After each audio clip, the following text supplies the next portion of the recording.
good afternoon, good evening, and good night. This is the Code of Conduct with the King podcast. I am your host, Jay Spence the King, and I'm back, and I'm excited because first of all, I have a Buffalo Bills draft pick joining me today. So whenever I got a Bills draft pick, that means they're OG. So I get excited to have a Bills OG player with me. I have Buffalo Bills former fourth round draft pick, Mr. Chris Hairston, joining me. And we're going to talk about the offensive line. We're going to talk about some Cody Ford and some Spencer Brown. And we're even going to touch on some other stuff. We're going to talk about everything that he has going on off the field, you know, kind of how he left the game and how he feels leaving the game. I know a lot of times these players, you know, they leave the game and it's like, man, what are they doing afterwards? He's going to tell us what he got going on. It's going to be a really good time. So I'm not going to go into too much. I'm not going to be too long. But what I'm going to do is I'm going to start off real quick just by acknowledging the fact that our quarterback, Josh Allen, that dude, he finally signed this contract that everybody was waiting on. Everybody was hoping that it wouldn't take him, you know, another season. Like, because if he had another season like he had last year, and then he came back and tried to get this extension done after that, that thing wouldn't have been about no $42 million a year. Let me just tell y'all, the guaranteed money is nice. That's perfect. But I promise you, he's not going to be the highest guaranteed paid player for long. That's how these things work. But this $42 million average, I'm gonna tell you right now, it is a gift to the Bills organization. It is a gift to the community.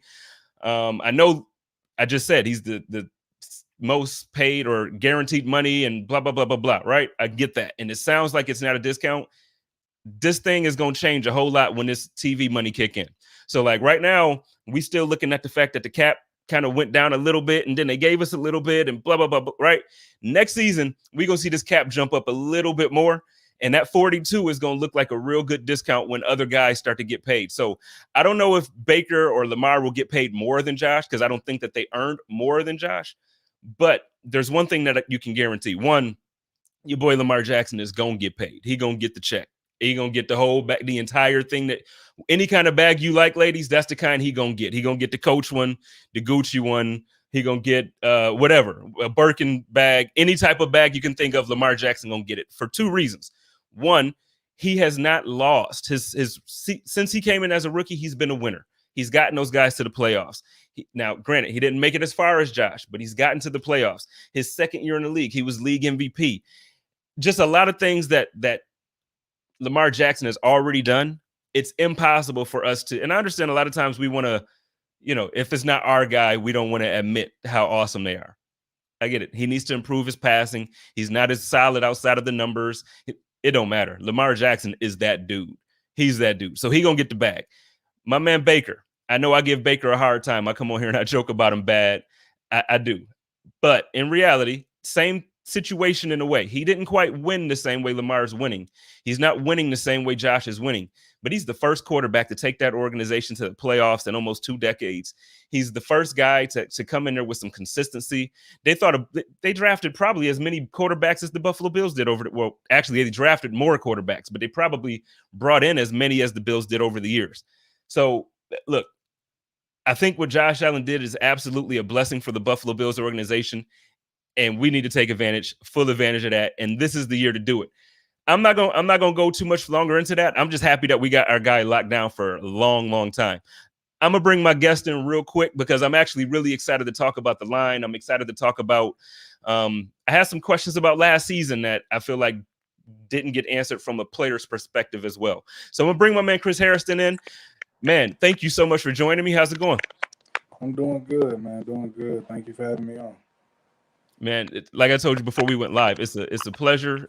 Anytime I get to talk to a person who was drafted by the Bills, on top of the fact that, you know, you kind of know what you're talking about when it comes to the topic, it helps. So for starters, man, how you doing? What's going on with you? Man, I'm just taking it easy. Just had dinner not too long ago. Just came back, kicking it in the man cave. Glad you asked me on. I felt like, you know, let's go on and get in. Talk this Buffalo Bills talk, you know? Yeah, well, let's get it. I ain't going to hold you because I know me, when I eat like that, I be tired. And I know, you know, you on the East Coast still, right? You're still East? Yeah, North Carolina. Yeah, so it's 9 p.m. out there. I don't want to, after eating, I'm normally ready to go. So let's get right into it. One of the first things I wanted to talk about, because obviously we're talking about the offensive line tonight. My man Cody Ford. We drafted Cody Ford in the second round.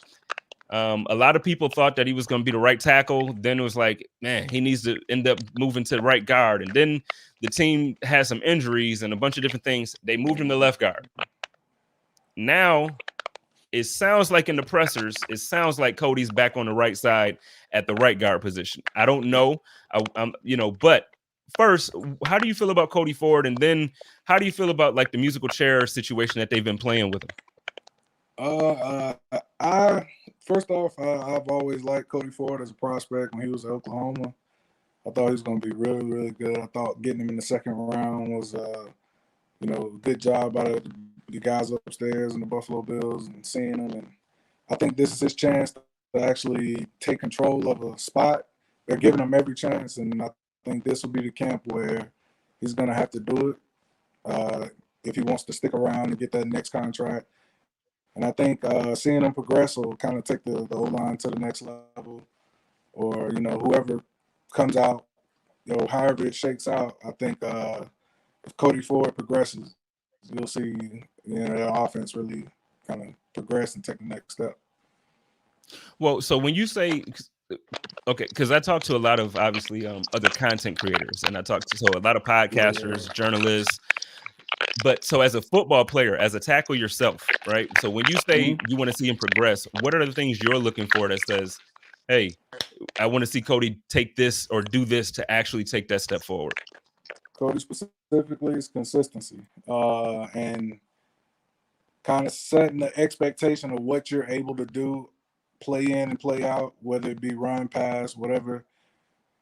Kind of understanding like more of the off. Not saying he didn't understand offense or he wasn't, in tune, but kind of with a young offensive lineman, you don't really understand the game until you get year 3 or 4 into it. And I think you're gonna start seeing him with that and getting more experience around the line. Kind of speeds up that process, and I think that might be the thought process, with the coaches in the way they're moving them around, letting them kind of see the game from different areas. Because he has the ability. I mean, you see it. When he's splashing, he looks good, and I just kind of getting that consistency. And I don't know, man. I don't know how it'll shake out. It'll be exciting to see, especially just O-line wise for the Bills, because he got a strong O-line, and I think he'll be the next piece that if that develops, it'll really be something. Because that roster is looking good, and the O-line's looking good with the new draft picks they got now. He's gonna have some competition. He's gonna have to actually, put in some work in order to kind of take a starting spot, make it his own. Yeah, well, so the thing about what you're saying as far as like the starting lineup, and we're bringing back consistency wise now. We actually have all the guys back. Now our starting lineup hasn't actually had a 5-game or a game yet where the 5 guys have actually played together. How do you so when you look at the offensive line we have, how do you view them? Do you think that we actually have like a pretty good line if they were all able to play together, or is it one of those things where you still feel like we need to piece some things together to kind of figure this out? I mean, given the type of offense we're running, you're not gonna have, the Super Pro Bowl type guys, across the front, unless that offense is really, really clicking at a high level, and that's gonna start with the offensive line. If they can all get in line and kind of get more, because there's a lot of things moving around, a lot of moving pieces. If they can really get it, I forget cohesive. If it can become a cohesive unit, you'll start seeing that pop up. Where your left tackle gets a Pro Bowl, you get Mitch Morse. He's really good, and when he's on, and I just think getting that 5 guys across and getting the starting lineup kind of set in stone and getting that type of consistency going will be big. And if Cody Ford can kind of take ownership of a spot of where they put him, I mean, it'll be better kind of going forward. Now you mentioned Mitch Morse, and I kind of want I want to touch on that for a moment because last season there were a lot of people, and I don't know why, but there was a big portion of the fan base who was like, you know what, when he got injured, Feliciano came in and he was a better center for that time being, or whatever, whatever, whatever. Look, I don't know about that. I feel like it may have given the offensive line some life, but as far as like being a better center, I don't see it. I think this guy is one of the top. I don't want to say he's the best center in the league because I wouldn't go there, but he's one of the top centers in the league. How do you feel about him being the leader of the offensive line? I think once that line gets settled in, I think he will definitely establish himself as kind of the leader of that unit. And having your leader at center does help. Uh, I mean, I know a lot of the guys remember when when I was there, he was the leader of the offensive line. And even though we weren't, I mean, I don't think the line we had was near as good as the line they have now. And we were able to do some things, almost better than the unit should have been, just because we had a pretty good leader. We had guys that got together, and once we were clicking, we did do good things. But with the level of talent, the Bills have now, and if Mitch Morris can establish himself as really the leader of that unit, get a solid five going, I mean, you could take the team. Is what kind of creates Super Bowl teams when you got a leader starting right in the center, the guy that's always snapping the ball, making the calls. I mean, it helps things out a Man, lot. I think people sleep on how important centers are. I remember after Eric Wood retired, we had a year before we brought Mitch in. So Mitch wasn't our Yeah, guy. yeah, yeah. And man, I think at that point, Bills fans for that season understood like, oh, the center position is really important because it was that bad of play that year. So, like I said, bringing Mitch in, Mitch elevated immediately. The offensive line play elevated. Last season, towards the end of the year, I want to say, you know, starting like week 12, week 13, you started to see Josh really get comfortable. And he's standing back there at times where it almost looked like a glitch, like you're playing a video, like you're playing Madden or something, and dude's just standing there. Um, so as far as passing, they doing that. They doing really well protecting Josh. What about the running game? I feel like last season we kind of had some questionable. I don't want to say questionable play, but the running game just didn't click the same way the passing game did. Yeah, yeah, yeah. I mean, a lot of that has to do with the tempo of the guy, beside you, getting your fits, getting, your footwork, your pad level, everything in sync and moving in one direction. And then getting Mitch back and having him establish himself as leader, which I'm sure he's already done because, I'm not in the building. But, just outside looking in, I think, it's going to definitely get done this year. And, having that's what a lot. It's kind of that thing offensive linemen talk about when they're evaluating a unit as an offensive line. There's a consistency and a cohesiveness that happens that you can see on film, but you can't really explain it. And I don't know. It always starts with a good center, and then it kind of permeates out from there. But when everybody's working in concert, in line, it fits. It looks good, and it's really productive. And last year it just didn't. I think you got different tempos of guys. You get a guy moved in from injury. You get different tempos and fits.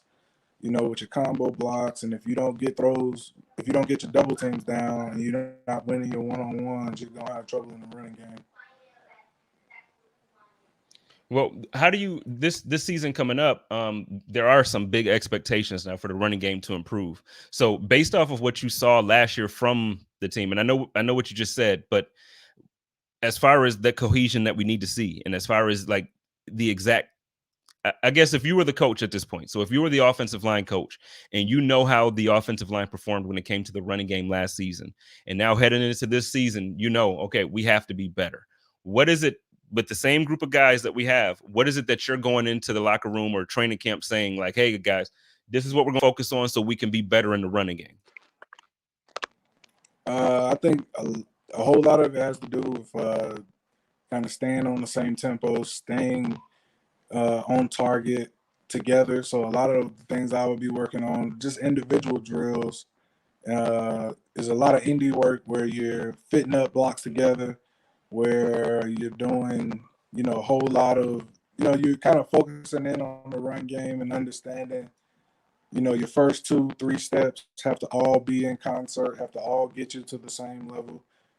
Uh, Working on inside run, I'm sure they're gonna have a whole lot of reps working inside run, working 3-man circuses and versus D linemen and linebackers, getting extra reps. Just even after practice, a lot of guys work on the pass game. A lot of guys work on the individual pass sets and stuff like that.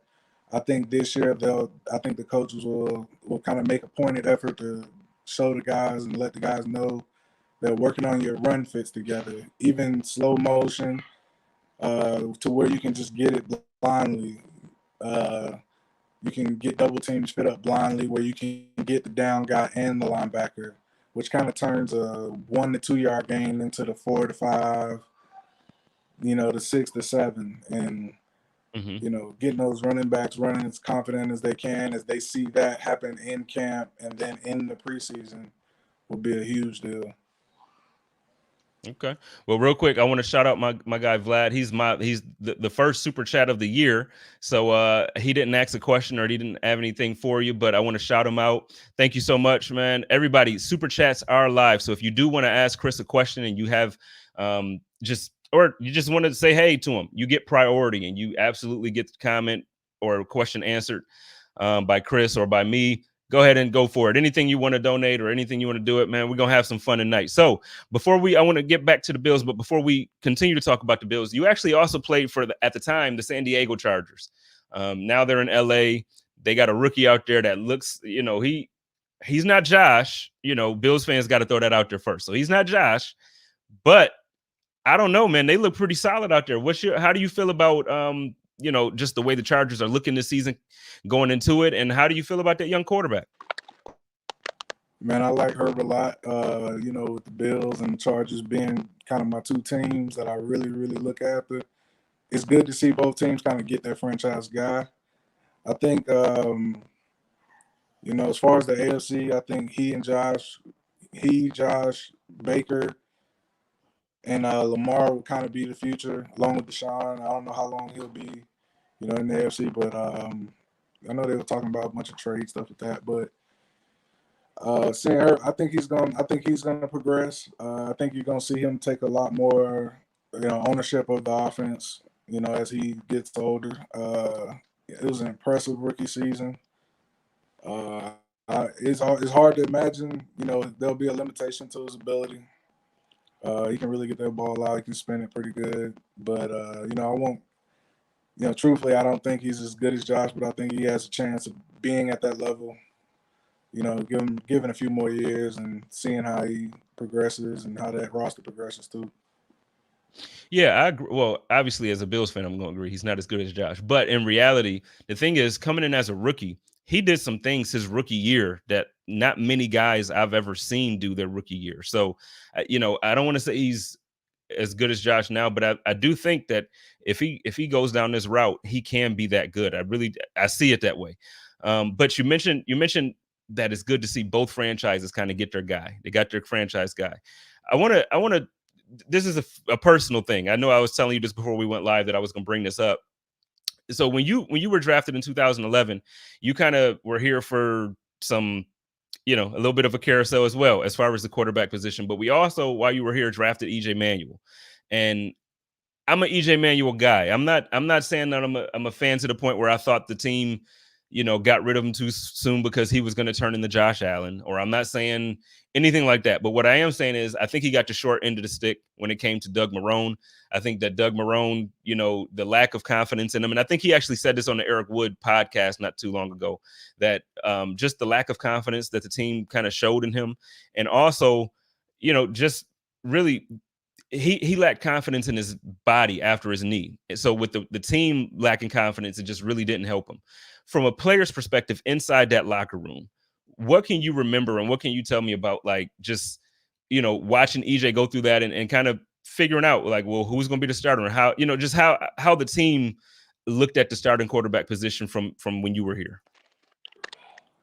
I think, man, one thing I gotta say is EJ was super professional. Uh, I mean, the type of guy he is. He came in, he put the work in, he did everything he could. I feel like, just being an offensive lineman, I don't really know what it takes to be a good quarterback, but I mean, EJ really came in, gave it, as much as he could. He had a rough time, and you could kind of tell when the confidence would really be wavering and when he'd be unsure of himself. But he came in and competed, and it was rough to see because I was an EJ man. I was a huge EJ Manuel fan. Just being, as a teammate, I definitely wanted to see him be that guy. So it was tough to see it, kind of go away and flounder you know, as that project went on. But he definitely, it was rough. I think he handled it, as best he could, and I mean, he's doing big things now. Yeah.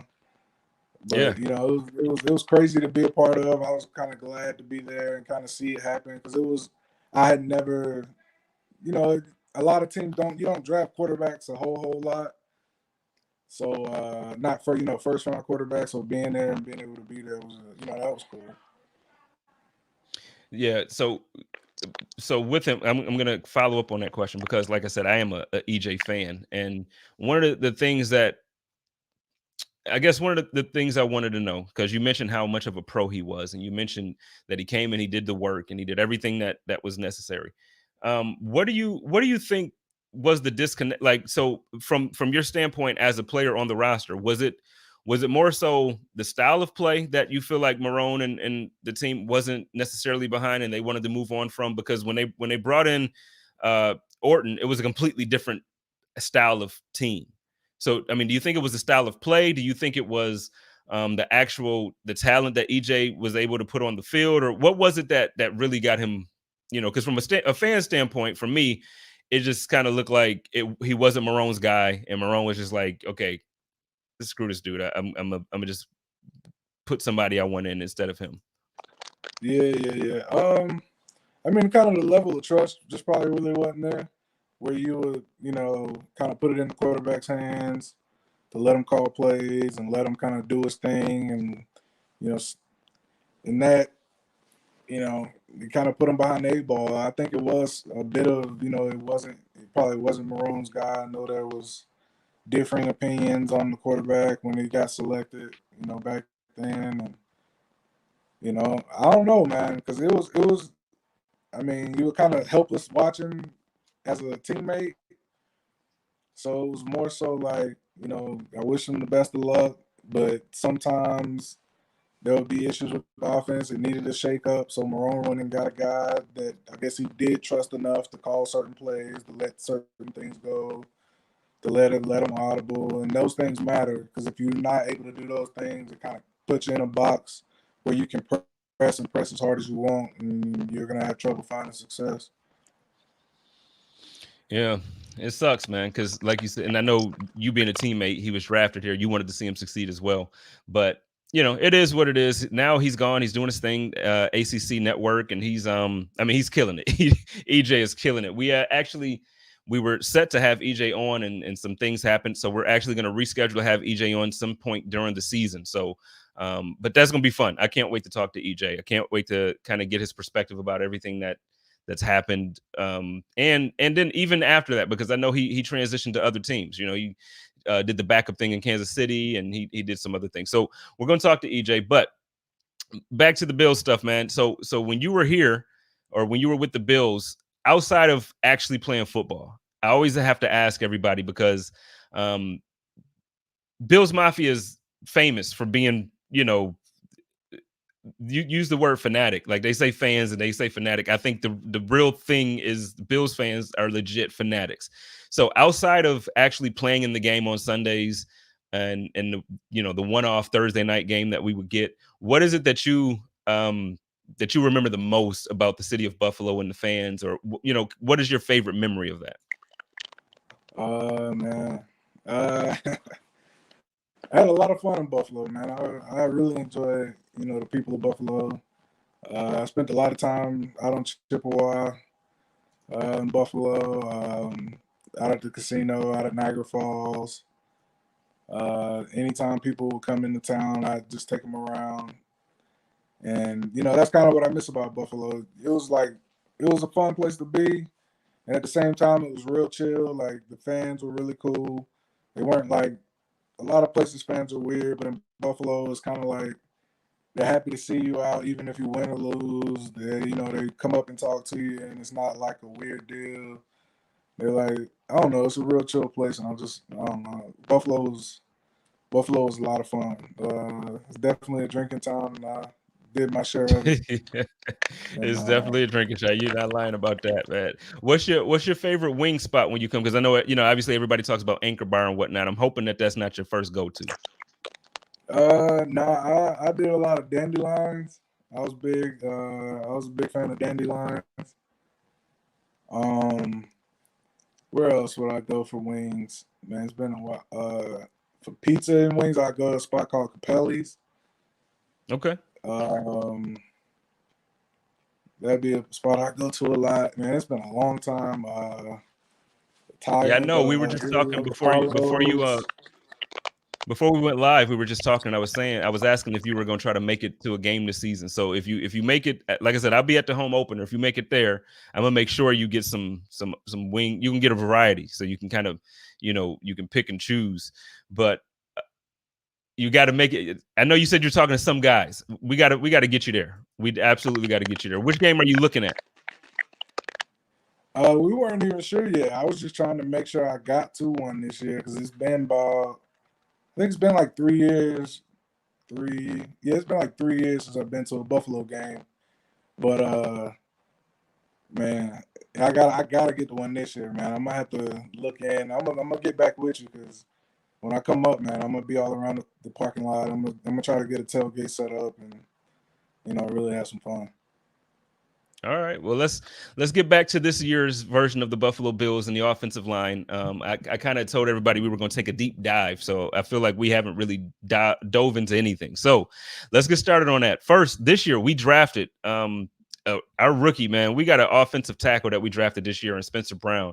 That I know he's not projected to start, and I know that I shouldn't be excited for him, but damn it, he looks good, and he looks like he's going to be one of those dudes that's going to be a beast for a long time in the league. How do you feel about Spencer Brown as a prospect, and then now, seeing pictures or videos of him next to NFL players, he's still towering over guys. How do you feel about him as a prospect and for this team?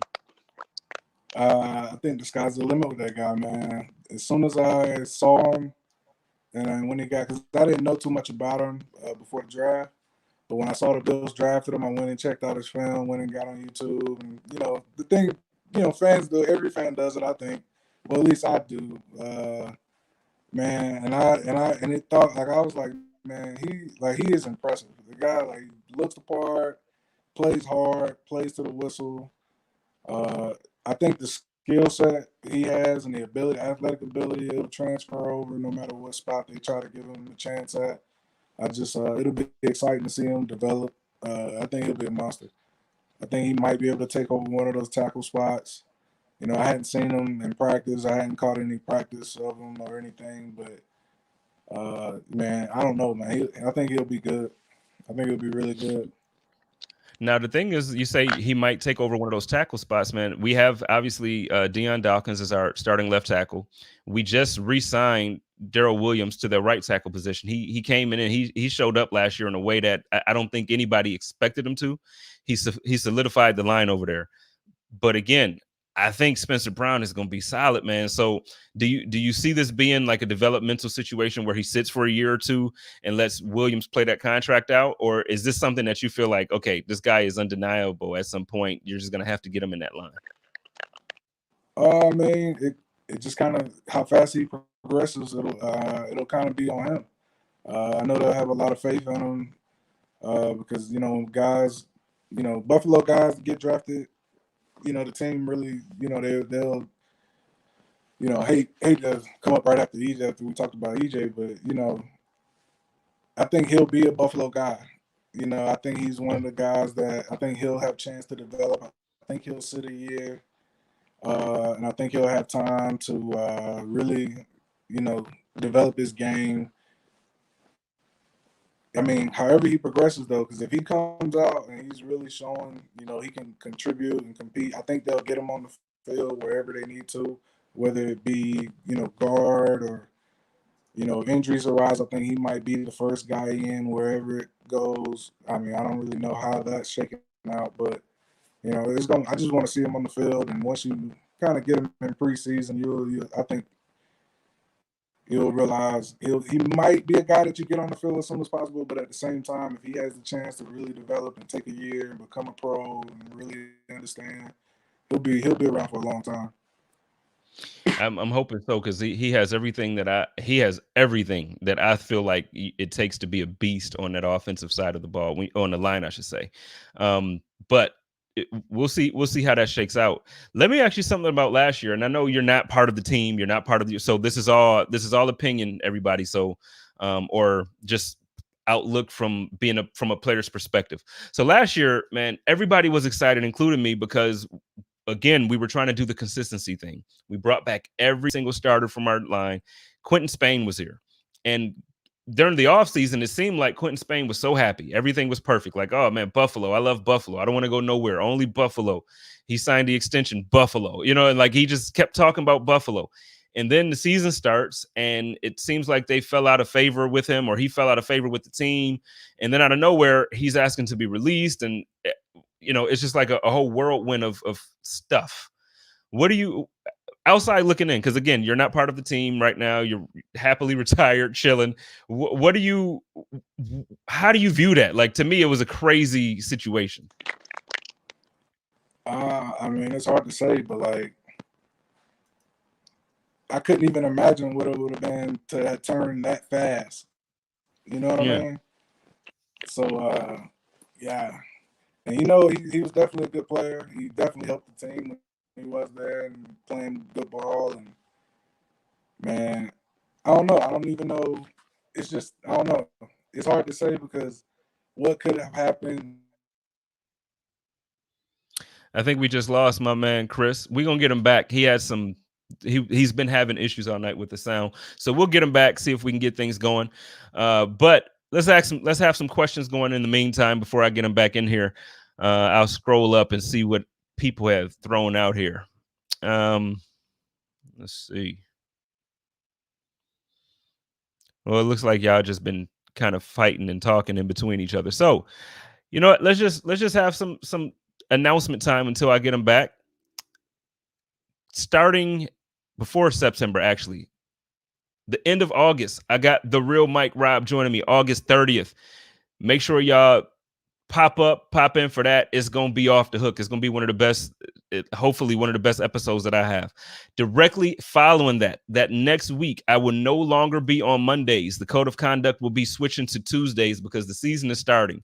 And Joe Miller and John Fina will now be on Monday nights with the off tackle. They're gonna be giving you a bunch of insight from the previous game, and it's gonna be a fun time. So Tuesdays, no longer Mondays, starting September 7th. Then also in September, starting up on Saturdays, the Chop Up is coming back. Instead of Mookie this time, is me, Angelina, my homegirl Kristen, my homeboy Sterling. It's going to be a really, really good time. And then also another thing that we're going to do, we got the skating party going on. We going to get that skating party popped off on that Saturday night prior to the game. It's going to be great. So get your tickets. I can hit me, Kristen, or Anthony from Poncho's Army, and we'll make sure we get you in there. But we got my man Chris back, so we're going to get it rolling. My fault. You all right there? No, it's all good. Difficulties happen.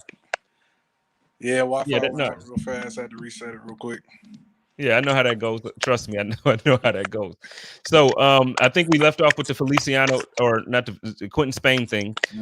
We can actually kind of move past that because, like you said, it's really one of those things like who knows what happened, and it was just odd to me because it seems like everybody who comes into the team, whether it's the offensive line, any position, it doesn't matter. People do really come in and become like the best version of themselves, like Sean McDermott preaches and says. So it was just weird for me to see that. But now, fast forwarding again to the guys that we do have this year. We just talked about Spencer Brown earlier. We talked about our guy Cody Ford, Daryl Williams. So we touched on him for a moment because you said at some point Spencer Brown, if he's doing it, he's gonna get in there. Daryl showed up, man. Just touch a little bit on the right tackle position in the play that we got last season. I think Darrell Williams is a baller. I think when he's playing good football and confident, I think he's one of the better right tackles in the game. And I don't want to throw a rating out there or anything because I can't do that off the top of my head. But he plays good football in the run game, in the pass. He faces a lot of good rushers, and he really balled out towards the end of the year last year. So I mean, it's his position definitely, and I think kind of having that and having him and Dion kind of as a solidified star, yeah, definitely his job to lose and kind of get him in there. And this year will be kind of this is my position. If he balls out like he did and keeps playing good football, uh, I mean, it'll kind of give Spencer Brown that chance to really develop, really hone in on his game, and really get a chance. So, I think you'll get a high level of play from him this year. Especially, I think Dion will take a step and become, a really, really, really good left tackle, and be one of the guys. I mean, I think he was kind of an unsung guy, leading up, even all the way to getting his contract and everything. I think he's one of the better left tackles in the game, and I think he's a big reason why, Spencer Brown will get a chance to really develop. Yeah, and you know what? That's a blessing in itself because before we had Dion, obviously we had a solid left tackle. He was injured frequently, so we ended up trading him to Cincinnati. You know, whatever. Dion, I don't think anybody truly expected Dion to be as solid of a left tackle. And like I knew they, as an offensive lineman, it was like, okay, maybe this kid can come in and do something. Nobody expected him to be like this good of a left tackle. Did you kind of see Dion to be this player, or is this a surprise that he's kind of really stepped up into that role and become a leader on that line? Uh, I didn't. Only reason it was a surprise to me because I didn't really know much about him when he did step in and begin, kind of being the guy at left tackle. Uh, but when he's playing and he's playing with confidence, you see him out there, jabbing back and forth.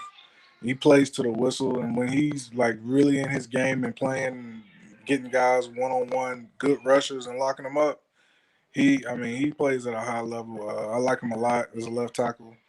I think he'll be around for a little while, and he was definitely a surprise, but only because I didn't really know much about him coming out, of the draft, and he's been a good surprise for the O line. I think he's a solid player.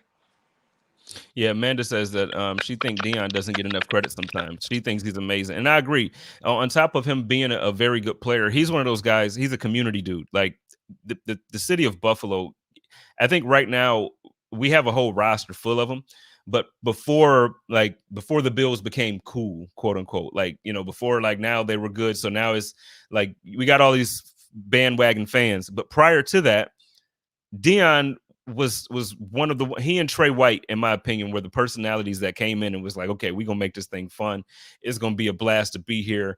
And I know we're talking about the offensive line. What do you think about Trey, man? He been getting some hate this year. People acting like he's not top 5 cornerback and whatever. Man, how you feel about my man Trey? I don't know. I think that comes with being a big time corner. If you're not perfect per se, everybody starts to kind of pick and prod and poke holes in your game.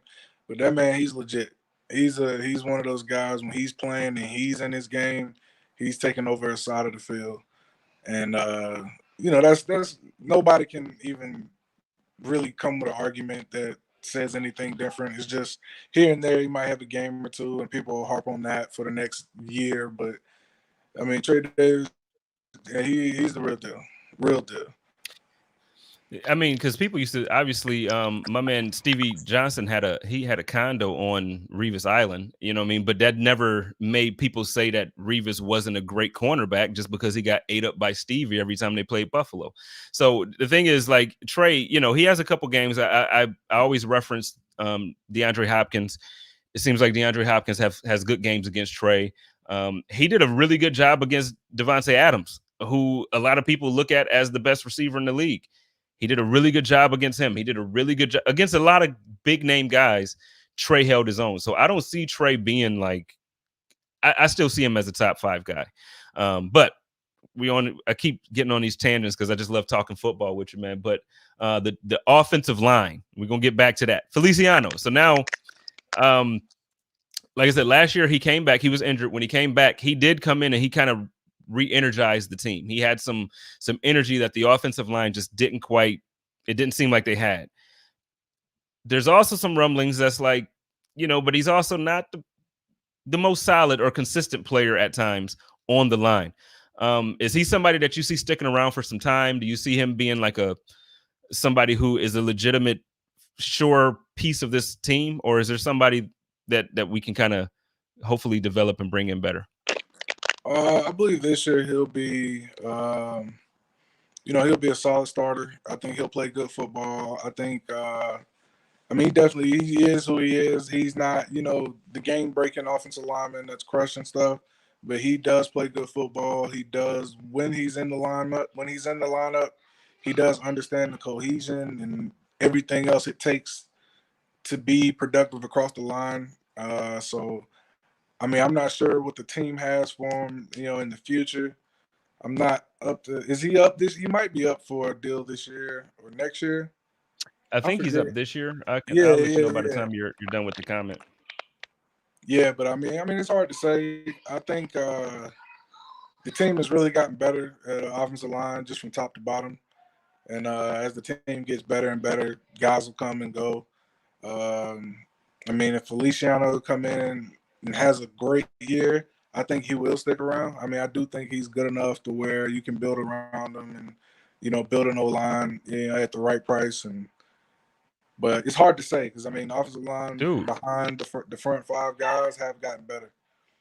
I'm sorry, I'm tripping too. He is apparently under contract until 2023. So I'm tripping. Oh, I'm yeah, like, yeah, yeah. he's up this year. No, he got a minute.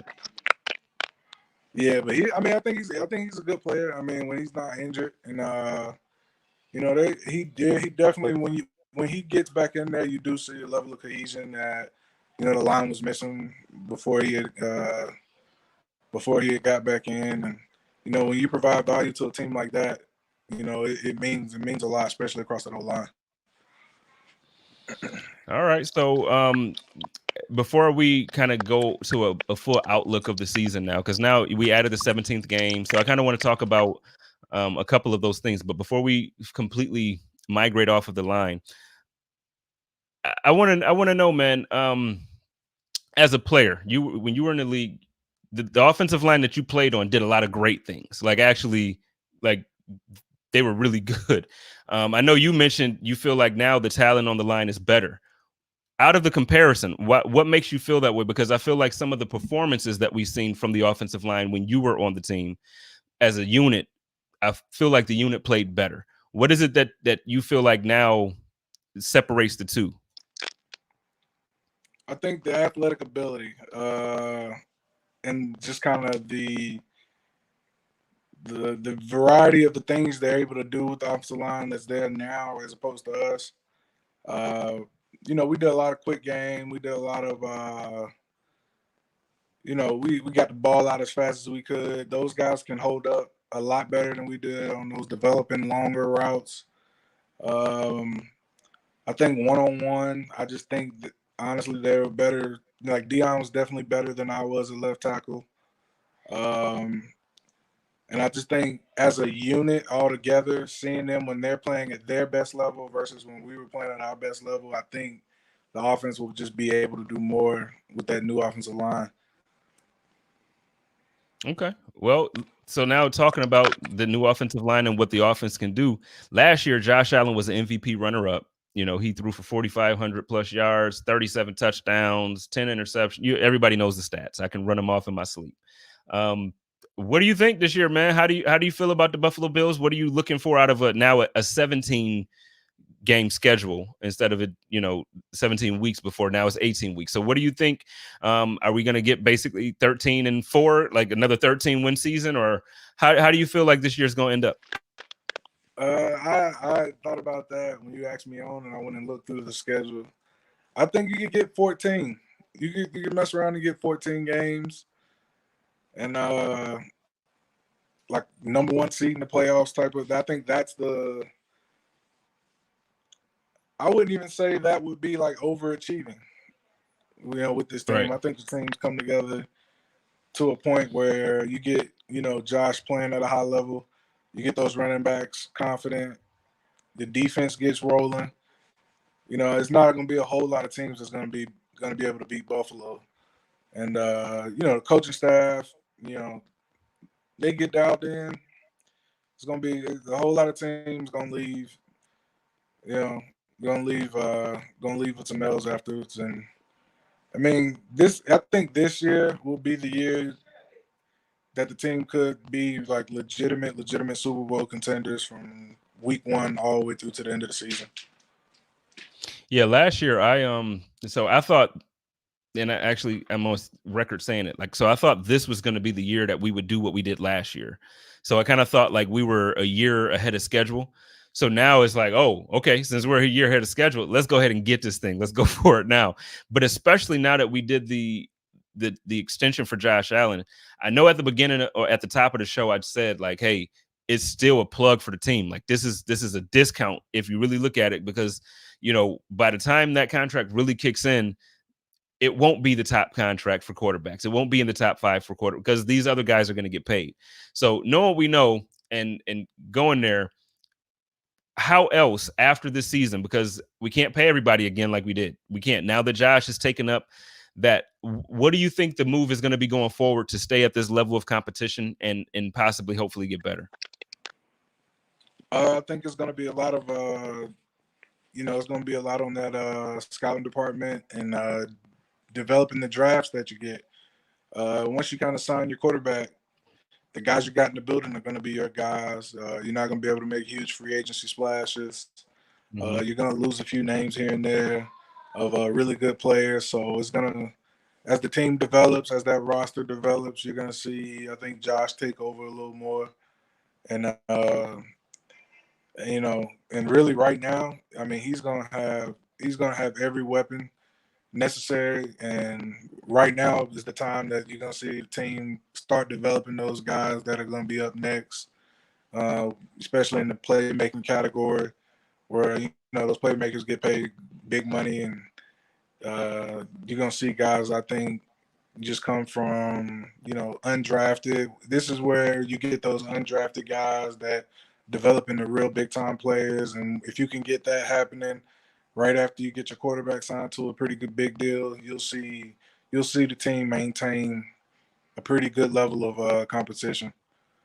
I mean, this is kind of the time when the team that develops a roster better, the bottom half of the roster better, kind of comes out. And I think a lot of times that's kind of ignored. Like when you're talking about team building, you're talking about successful teams. Obviously, yeah, we look at the draft initially, and we also look at free agency.